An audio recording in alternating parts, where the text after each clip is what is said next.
The right to a good home is one of the noblest motives in the American way of life. It is inherent in the heart and soul of every American and should be the cornerstone of all public policy. With those words, JFK connected the American dream to home ownership. And for a while, it seemed like this dream would live forever. But in this video, I'm going to tell you why that dream is dying and who's killing it. Now, I wanted to make this video as soon as I saw the news about a housing emergency. We may declare national housing emergency. Oh, wow. Is there a timeline for that, or this fall? Okay. If you just look at the numbers, you might be thinking that this housing emergency is just an overreaction. After all, overall home ownership seems higher than it was 10 years ago. Unfortunately, that doesn't tell the full story. You see, in the last 40 years, on average, the increase in home prices has significantly outpaced the rise in median household income. In the simplest terms, this is the reason why a lot of people simply do not have the income to afford a mortgage for a new place. On Maui, my wife and I have 4 children. We rent right now a 2-bedroom, 1,000-square-foot house for $3,900 a month. What is crazier than that, though, is if we were to attempt to purchase the house that we own, our mortgage payment would be around, $6,000. And then 2020 came along and things became even worse. Let me explain what I mean. In 2019, the base mortgage rate was around 4%. The average price of homes sold was about $385,000. Well, in the next couple of years, 2 things happened. The mortgage rate went down by a whole point since the economy was in the drain and millions of people were suddenly told to work from home. The dream of living and working from just about anywhere has become reality for many during the pandemic. This was a lethal combination because suddenly a whole lot of people had a reason to buy a home and also had the financial incentive to make the sale. The housing market is running on all cylinders right now across the country. Homes sold last month were on the market an average of 18 days. 83% sold in less than a month. That's why in October of 2020, new single-family home sales crossed the 1 million unit mark. And this party continued until the Fed started raising interest rates in 2022. In just the last couple hours, the Federal Reserve announcing the largest interest rate hike in 2 decades as it tries to battle rising inflation. By this point, the average prices of sold homes were over $525,000, which is a 36% increase from where they stood 2 years ago. Now, if the mortgage rates had stayed the same, the prices would have kept going up because there were just enough homes for everyone. However, the mortgage rates soon climbed all the way up to 7%. And priced out a lot of the first-time home buyers. Now, this would be the story you find if you just read the reports about the market. Of course, I'm trying to simplify it as much as possible, but there is one thing I want you to see that many of these reports don't even mention. I'm sure you've seen clips about BlackRock and other asset managers gobbling up homes in this country. People who were about to buy a home, they were ready to do it. And at the last moment, somebody comes in with a cash offer and scoops it out from under them. We've all heard those stories. Why is that happening? BlackRock. There's 3 companies, BlackRock, Vanguard, and State Street. And those 3 companies, which all own each other, so it's really one huge behemoth, also own 88% of the S&P 500. And now they have a new target, which is to gain ownership of all the single-family residences in this country. Well, BlackRock put out a statement saying, and I quote, "BlackRock is an active investor in the U.S. real estate market, but we are not among the institutional investors buying single-family homes." While this statement is completely accurate, it also hides how exactly these asset managers have been mercilessly eating up our housing supply for years. You see, while the market was heating up, investors went on a home buying spree, snatching up millions of homes in the last 5 years. Massive private equity firms like Blackstone and Pradium Partners have backed a relatively new breed of homeowner, the corporation. Blackstone is about to become landlord to thousands of college students across the country.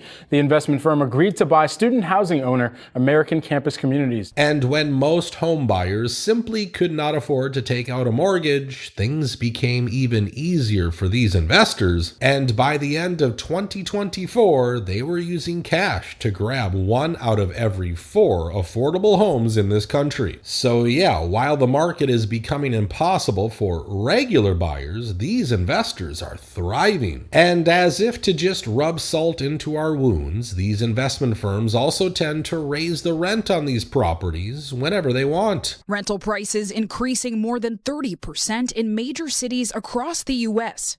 There's a handful of reasons for the surge, but experts say one in particular is key: private equity firms. Housing is a human right. Local leaders and tenant right advocates gathered today in National City demanding that the Conrad Priebus Foundation stop the sale of its nearly 6,000 housing units to the private equity firm Blackstone. We often tend to forget that more than 100 million Americans rent their home. This group represents pretty much all the blue-collar workers living in big cities, and these are the people who run this country. By raising the rents, we are basically making it impossible for people to live in the city where they work. That's why the people of New York voted for a young socialist to be their mayor. In New York, the average rent for a 1-bedroom apartment is over $4,000. You simply cannot afford to keep a roof over your head in a lot of the neighborhoods. Here in New York City, one of the most expensive places in America to live, this man right here has made his home on the streets. He said he could no longer afford to pay rent. Here, the average rent is around $4,500 a month, while the minimum wage is $16 an hour. This here represents a near $1,000 increase in my rent over 2 years, with some brand new fees that they decided to slap right on top. I'm here because my biggest problem is rent and the increase in it. And I want to bring it out because I need it to change. I get only $1,639 a month. My rent is $1,574 a month, and that leaves me $65. And I have a food card that's TANF, and I get money there, which I add to it to pay my bills. I barely make it month to month. This is not fair, and they're going to have more homeless because they're seniors who live on fixed income and cannot afford this. Now, the renters are having a tough time, but they aren't the only ones suffering because of what happened after the pandemic. You see, one of the reasons why a lot of people over the age of 55 are struggling is the inflated property taxes. Some people are working overtime just so they can pay the hundreds of dollars of property taxes for a home they bought for like 80 grand 40 years ago. On Social Security, 68 years old, and working just to pay my taxes.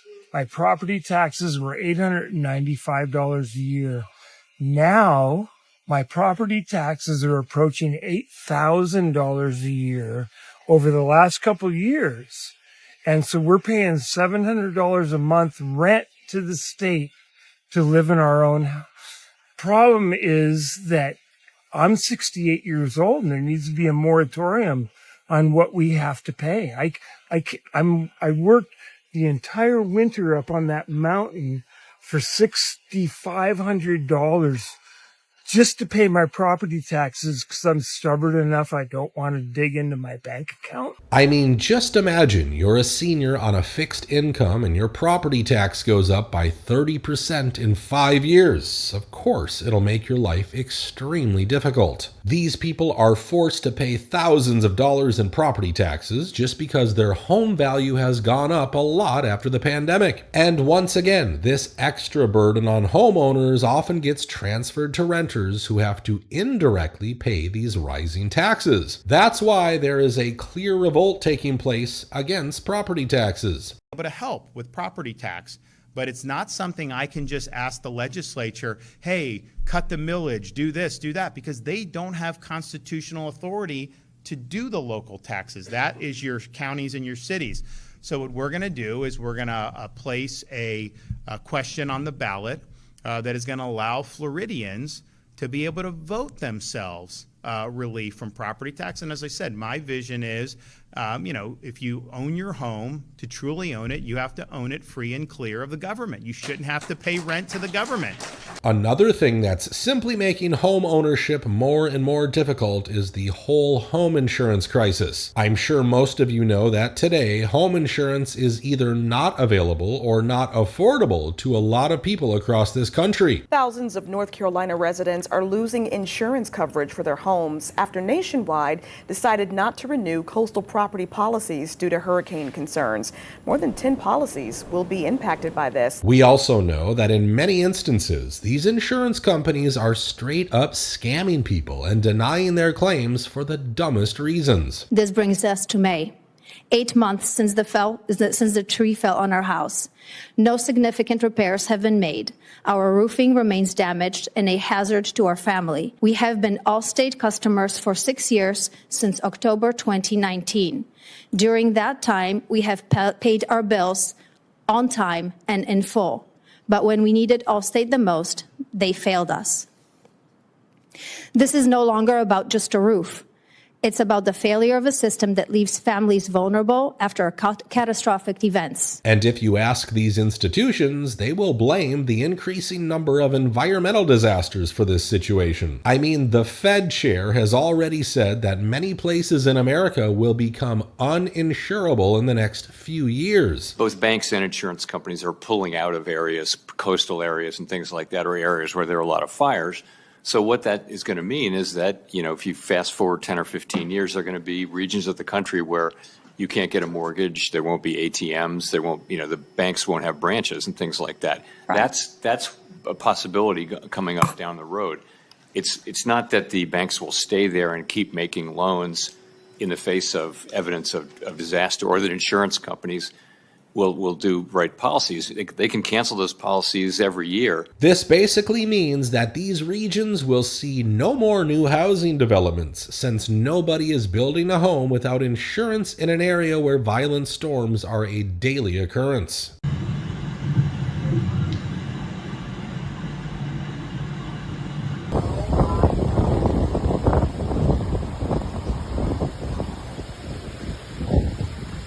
Look, from what I can see, there are 3 things the government will need to do to save the idea of owning a home in this country. They definitely need to build more homes because we clearly have an inventory shortage. They also need to deal with these rogue insurance companies. And one last thing they need to address is all these regulations that make it impossible for people to build in a lot of the states. I mean, just look at what's happening in Los Angeles, where people who lost their homes in that unnatural fire are simply not able to rebuild. 5 months after the Eaton fire destroyed more than 9,000 structures, only 15 permits have been issued to homeowners so they can start rebuilding. Altadena fire victims are also dealing with the costs of rebuilding, and part of it is for county permitting fees that can be tens of thousands of dollars. Meanwhile, the governor is happy to buy this ravaged land and build affordable housing, which of course is just another way to turn normal neighborhoods into corporate-owned apartment complexes. And that's how they're killing the American dream. Now, if you are one of the people who are struggling to pay your property taxes or afford rent, I would love to know what you think about this whole situation. As always, thanks for taking the time to watch today's video, and I hope to catch you in the next one.